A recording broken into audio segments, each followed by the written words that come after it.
Well, I think the allegations of Russian incursions into NATO territory with so-called drones that were repurposed somewhere in Ukraine and then sent west, I think all of those have been debunked. My Polish sources tell me that all the claims made inside Poland were debunked. None of the nonsense that was claimed at the time happened as presented. The notion that the Russians are deliberately violating airspace over the Baltic states, that's all crap. It's nothing. It's just nonsense. The real issue is as follows. What can the globalist leaders in the West who are opposed to Russia do at this point? They have no military power with which to strike. They really don't. As we've discussed before, this is a collection of boutique armies. Even if you brought them all together and piled them up against the border between Poland and Ukraine, it would still be a monstrosity. There's no unity of command, and as a result, no unity of effort. These people haven't really trained together. They can't understand each other. And logistically, it's a nightmare because they have different kinds of equipment and engines and spare parts and so forth. So what do? Well, you make threats, some of which are hollow and some of which are real. Yes, there are things that the NATO states can do with the help of MI6, Mossad, and the CIA to harm Russia. Are they fatal? Are they existential threats? No. But they can do damage. There's no question about that. And that's what this admiral is saying. Now, remember, Dragoni is reading from a script. You might as well have just passed these statements out to all the leadership and said, this is today's story. This is what you need to talk about. That's all there is. But having said that, the Russians have been also very clear, saying, this is dangerous. Promising to escalate like this and then trying to carry out some of these things could lead to a larger and more dramatic response from us. I think at this point, that's about all they can say. The adult in the room is missing. And who's the adult who's in charge of NATO? His name is Donald Trump. And these people are making ridiculous statements that inevitably are his responsibility because he leads NATO. And if he really wants this nonsense to stop and he wants to put an end to the pointless slaughter of human life, he needs to step forth and stop it. The problem with threats is that, and Donald Trump confronts this, by the way, right now in Venezuela, is that if you make lots of threats, occasionally you are obliged to carry through on them. In other words, if you make threats long enough, in order to retain any measure of credibility, you have to do something. And something is a bad idea right now because Russia is armed to the teeth. It has the complete backing, the Russian state has the backing of its population. Its military power is at a peak. Why would you do something stupid like this at this point? Well, what else can you do but rant and rave and then hope that you can pull off a stunt like the drones that were used against the Russian bombers at an open airstrip that were left there because of the START treaty requirements. That's the sort of stupid thing that you can try. Can you try to go far forward into some area still controlled by Ukraine east of the river and launch strike weapons like the Storm Shadow or other missiles? Yeah, I suppose you can. But it's a very dangerous proposition. It needs to stop. And this is where President Trump, who talks a great game and then ultimately does nothing, needs to step up and say, I'm in charge and I'm saying stop. Well, he certainly does, because if he doesn't, as you point out, then that puts NATO in a tough situation to where if they act on that, whether in defiance of Trump or even without his knowledge, who can say? But Vladimir Putin this morning said, hey, listen, you need to understand, if you start any action with us, we're going to finish it. Now, in this clip here, he says something that's really important. A couple of things. One, he directly addresses the possibility of conflict with NATO. But the second thing is he makes a very clear distinction between a special military operation and war.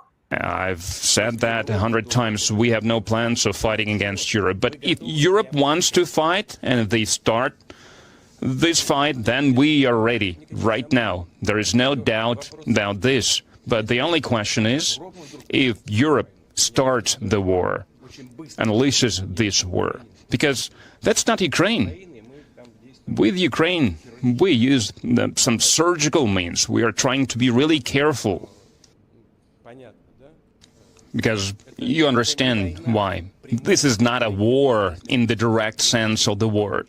And Europe, all of a sudden, wants to start a war, and if it does start a war, then very rapidly there might be a situation where we have no one to negotiate with. So let me ask you that your assessment, first of all, in this claim, and many in the West believe this, and I keep running into them a lot, in that Russia has, quote, only gotten about 1% of Ukraine territory over the last, whatever it is, 18, 24 months, because that's all they can do. And Putin is seeming to say here, that's not all we can do. We're taking this go slow approach, but we can bring in the big fist if we need to. Is he telling the truth? Well, of course he's telling the truth. The problem is that he is not engaging in the bombast that Americans in particular, and to a lesser extent Europeans, have become accustomed to. What do I mean by that? Donald Trump makes outrageous, outlandish statements that are completely unsupportable, and many of them are very threatening. And that's the sort of thing that people in the West are accustomed to. You're listening to the man who is the commander-in-chief of the Russian armed forces and leading the Russian state right now. He is not the Lone Ranger. He has an inner circle. He has a National Security Council. He has a parliament. Others are also engaged in this process. He does not make statements without consulting everyone else. That's an intelligent way to do business, because it forces cohesion on the state, and that's what he's got right now. He's a very cohesive state and cohesive society. All he's saying, in a very matter-of-fact way, which is probably a mistake because most people won't get it, he's simply saying that we're prepared to fight. And if you want to risk war with us, we will give it to you. Now, you and I, we served in the military. You listen to someone say that, and you look at the facts on the ground, the readiness of the armed forces, and you're taking it very seriously. But people in the West don't. You know, somebody said to me the other day, Doug, no one will take the Russians seriously until they're standing on the Russian border or on the Polish border. And I said, well, that's just insane. He said, because people are fed the lies day in and day out. Everyone fails to understand something which you and I, many, many times from the very beginning talked about. This war was never about exclusively territory, which is the way we think. We're an anachronistic military force when it comes to thinking. They thought in terms of, what do we need to do to destroy the Ukrainian armed forces? We got to go back to 2022 and 2023, go back to the time when Surovikin takes over. He creates what we later referred to as the Surovikin Line, which is this strategic defense structure in eastern Ukraine. He pulls out of Kherson. He simply abandons it because he understands it has no real strategic value at this point, because it doesn't serve the long-term objective, which is the total and complete destruction of the Ukrainian forces fighting against us. So moving further west is not the issue. They can do that, and I think you're going to witness some of that now. It's almost impossible for the Russians to avoid moving to Zaporizhzhia, seizing control of the banks of the Dnieper River. There's still an excellent bridge in Zaporizhzhia. It creates the opportunity for them to cross at will. So I think something like that will happen. But that's not the point, because one thing that Putin understands is the history of his own country. He understands that the people west of the Dnieper, particularly in western Ukraine, do not want to be ruled by Russians. He doesn't want to rule them either. They are a lot of trouble. That's why the joke in Moscow is, gee, let the Poles have these people. We know how well that's turned out. And that was always a catastrophe. The Ukrainians hate the Poles and fight with the Poles just as they've hated and fought with Russians. The point is, the war militarily is a dead end. In other words, it's even wrong at this point to talk about Ukraine on life support. It really isn't. The Ukrainian criminal structure, which is corrupt to the bone, that's on life support. They want desperately to get more cash fed to them so they can redistribute it within the criminal networks that currently run the country. And as you and I have talked before, stuff as much cash as they can into the planes on the runways, ready to take off when they decide to finally leave the country. The people in Western Europe have been lied to from the beginning about all of this and about the aims and purposes of Russia. It's beginning to sink in. Things in Germany are finally beginning to fall apart.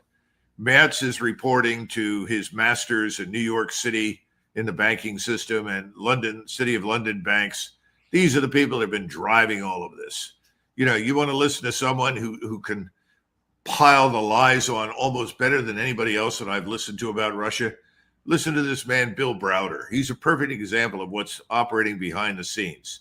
Everything is designed to destroy, harm, strip away Russia. And having failed, to make that strategy work, they just keep on lying to keep this thing going as long as possible on the assumption that somehow or another that will retain control of Europe and will weaken Russia. It's all nonsense. It needs to go away. But who's going to stand up and tell the truth? I mean, when you have Hodges and Petraeus and Keane and these other people coming forward telling you, oh, we're just around the corner from another victory, give us another $100 billion and everything will be just fine. It was just insanity. And it's costing millions of people their lives and future. It's interesting you say who's going to tell the truth. As it turns out, also, Vladimir Putin is on that very point as well. So one of the other things he said in that same interview today, just hours ago, given the fact that Witkoff is in town to see him, they could literally be meeting right now.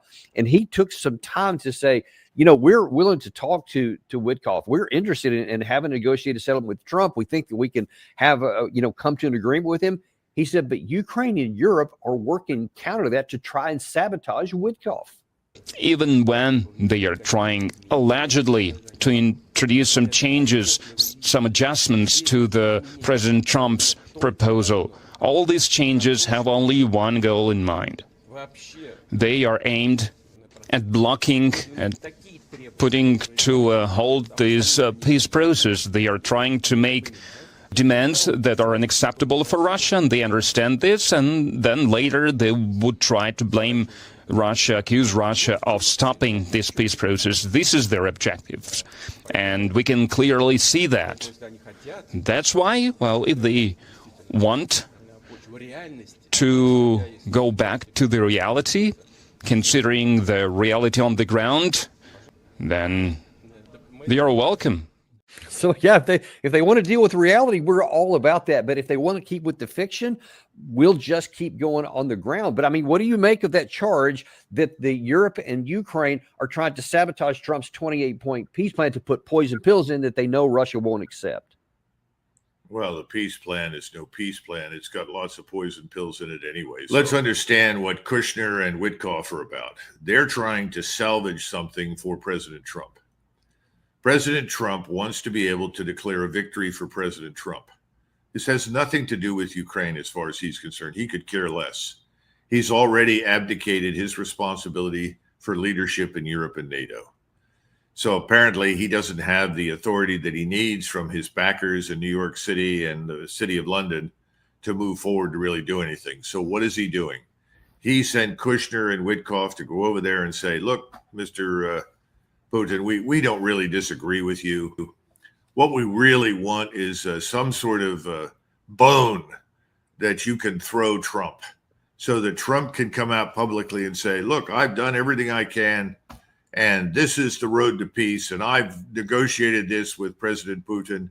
He's on board. Now it's up to everybody else.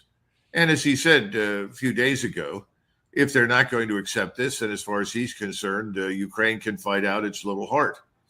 This is nonsense. None of this is substantive. The Russians have laid out routinely the minimal conditions for the acceptance of any peace agreement. They have never changed. So what do Witkoff and Kushner think they're going to get? In other words, the baby is ugly. The baby's not going to become beautiful. It's ugly. It's in the cradle. Some would like to strangle it. Trump wants to rescue it. But it's not going to happen.